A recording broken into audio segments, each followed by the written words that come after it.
Hi everyone, Kate Byers, founder of Corporate Women Unleashed. Welcome to today's broadcast where we are talking about whether or not money can buy happiness. We have all these trite phrases in our culture, don't we? And we tell our kids and we tell ourselves money doesn't buy happiness, but yet when it comes to right sizing our life or our career, when we're feeling overwhelmed, all of a sudden money becomes really important to us, doesn't it?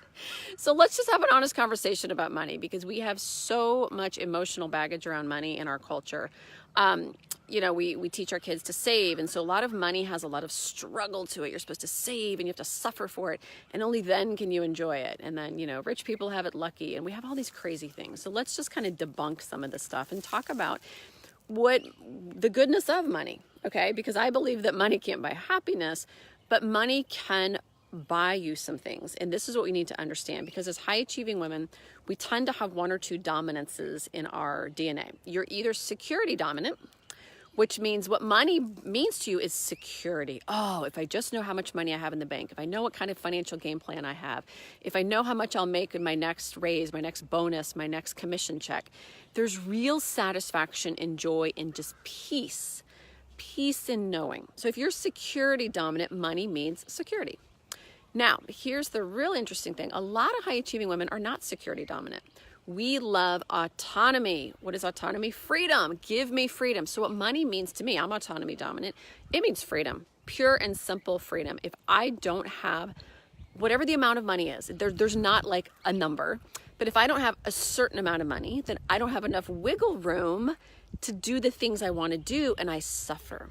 So can money buy happiness? Sure. Because if you're going to be panicked about money, if you don't know where it's coming from and how much you have and the game plan, you're not going to be happy. If money means freedom to you, oh my gosh, if I don't have a certain amount of money, then I'm going to feel restricted and restrained. Then yes, money's going to buy you some peace there. Okay. So how do we tie this back to our careers? How do we tie this back to success when you're a hyper successful woman or you're a woman who's in a very demanding career? The way you tie it back is to recognize which side of that equation you fall on and to make sure that you're using money and your wealth for one of two things. One is, like, my husband has much higher security needs. I have my husband, he needs a certain amount of money in the bank. He needs a certain amount of money in savings. He needs a certain amount of money that's planned for him to feel calm and relaxed. And as long as he has that, the rest of it is just icing on the cake. So that is how he needs to look at money. So before he invests in something, before he spends on something, he needs to make sure that a portion of it is going towards the satisfaction that he's got something in savings, amount that's planned for, amount invested, whatever that is for him. For me, I just like making money. I'm less, not that I don't have investments or I don't like have money in the bank. I don't want to like live paycheck to paycheck. I'm not saying that. But what's really important to me is because I'm autonomy dominant, I want to have money and my wealth do things for me that give me quality of life. However, both my husband and I need to choose wisely because what he could end up doing is suffering for savings. Okay, if he's saving and never enjoying his money, or, let's just say, I don't know, he gets a quarterly bonus. And instead of using some of that for quality of life, it all has to go into his next year's IRA. Oh, man, like that just sucks, right? There's no quality of life. And so where my husband has to temper his DNA is recognize that to stretch himself to also spend on quality of life things. Otherwise, he's going to live a life of regret. He'll have a big pile of money in the bank. He'll have a big pile of money in his, investments, but he's going to have missed out on a lot of quality experiences because he's always trying to put things in savings first. That's suffering. So could his new view of money buy him happiness? Yes. And so that's what he's had to learn to do. For me, I'm the opposite. What I will do is if I'm feeling that I don't have freedom in certain areas of my life, it's almost like overeating. I'll go spend money on like a ridiculous handbag or a pair of shoes or something that just gives me freedom in the moment. But then all of a sudden now I have less money. So that's not where I want to be spending money. And a lot of high achieving women do. We spend it on our hair. We spend it on shoes. We spend it on shopping. And not to be stereotypical, it could be other stuff too.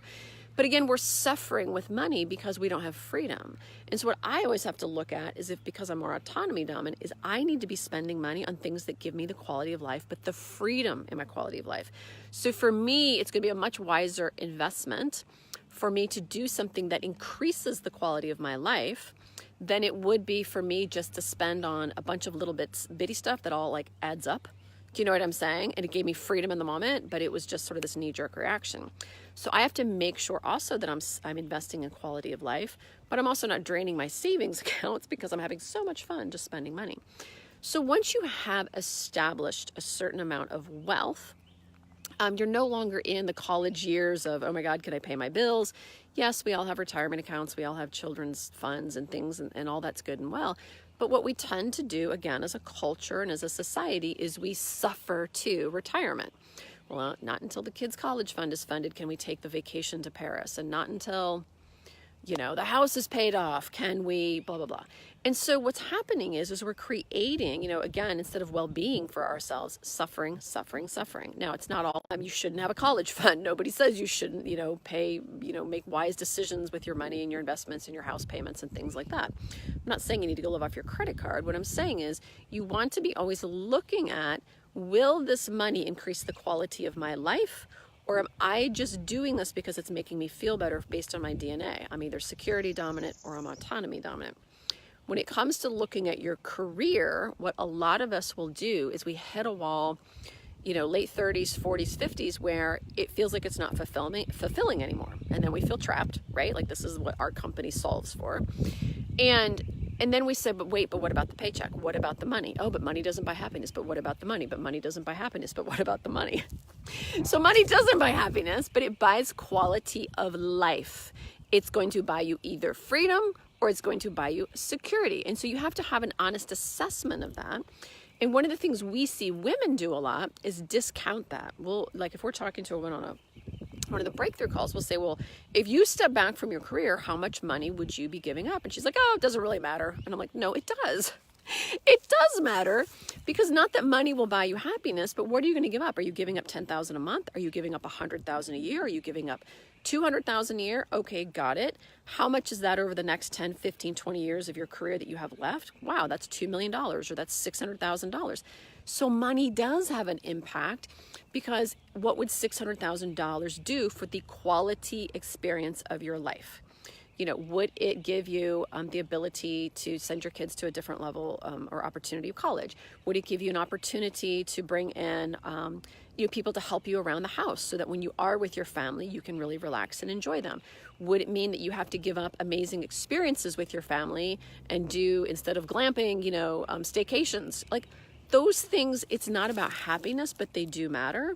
And so, as women, we tend to brush money under the rug, and we shouldn't. Money's great. There's nothing wrong with money. We all want it, but then it's like, oh, but how much do we want it? We have to feel guilty about wanting it, and you shouldn't. Money is about quality of life. And if we reframe that, then we can invest in the things that give us quality of life. And I've talked before in some other broadcasts about just even a simple decision. A few years ago, my family and I, we'd never been to Hawaii. We went to Hawaii for the first time. And we bought I don't know, they were what do you call them? They were coach tickets, but you had more room. It was hell. I'm so sorry. It really was. It's 12, 13, 14 hours from our home to get to Hawaii with two little boys in coach. We couldn't move around. And it was just oh my God, we got there. I had no willpower. We're fighting. I mean, it was here we're going to this beautiful place. And because I was trying to, make a wise decision with my money, I bought these coach tickets, and it just killed us. And I was like, never again. I don't care. We're either never coming back to Hawaii or I am buying first class tickets. Now, again, you can be creative about buying first class tickets. I'm not saying go out and charge full price first class tickets on every credit card you got. Maybe you use some of your bonus miles or maybe whatever, but we decided it would be a high quality of life decision to fly first class to Hawaii from now on. And then you can decide how to do that, right? I'm pretty sure as a high achieving woman, you're pretty clever when it comes to being resourceful. We all can figure out ways to do that. Then you need to get done. But that's the kind of thing you want to look at. So I'm always looking for what is going to bring me the highest quality experience with my money, not how can I save as much? How can I feel shame over money? How can I just walk away from money and not think about it? I mean, when I left to go to the islands, I walked away from a significant amount of money and a significant career trajectory. Do I regret that? Yeah, a little bit. Yeah. I mean, it's, we're not ever going to be able to make that up for sure. Did I need that lesson in my life? Probably. But did I have to do that? No. I could have had a really high quality of life and continued with what I was doing without giving up all of that compensation. And we forget that, we forget that you do have options. It's not either or. So I hope this broadcast is really helpful to you, because we see this a lot with the women we work with. I don't care if you're, highly paid executive, or you're just crossing the 6-figure mark. We all seem to have this view of money, that it's this thing we want, but it's this bad thing, but we want more of it, but we don't want more of it. What we all want is quality of life. That's it. You want well-being. So focus on that, and then look at how do you invest in things that will give you a higher quality of life. If it's not a higher quality of life decision, do I really need a golf cart? Do I really need, maybe that is a higher quality of life, because you have so much fun with your family and friends and you guys can all ride around a golf cart. Maybe not. Maybe you need to really invest in the first class tickets to Hawaii, like I just talked about, or whatever it is, right? So that is how we want to start looking at money in a different way, but also understanding that money can buy either freedom or security. Certainly not going to buy happiness, and it can definitely buy a higher quality of life. So I hope this broadcast is helpful to you. Listen, if you are a high achieving woman, if you're in a highly successful field, and your private life is suffering, please do not do that. We have a free masterclass that you're welcome to watch. We will actually put it in the links here on social media. Take a look at what we teach. Take a look at what we take all of our clients through, and really understand what's possible. You do not have to make a trade-off, all right? And I hope everyone has a beautiful day. Talk to you next time.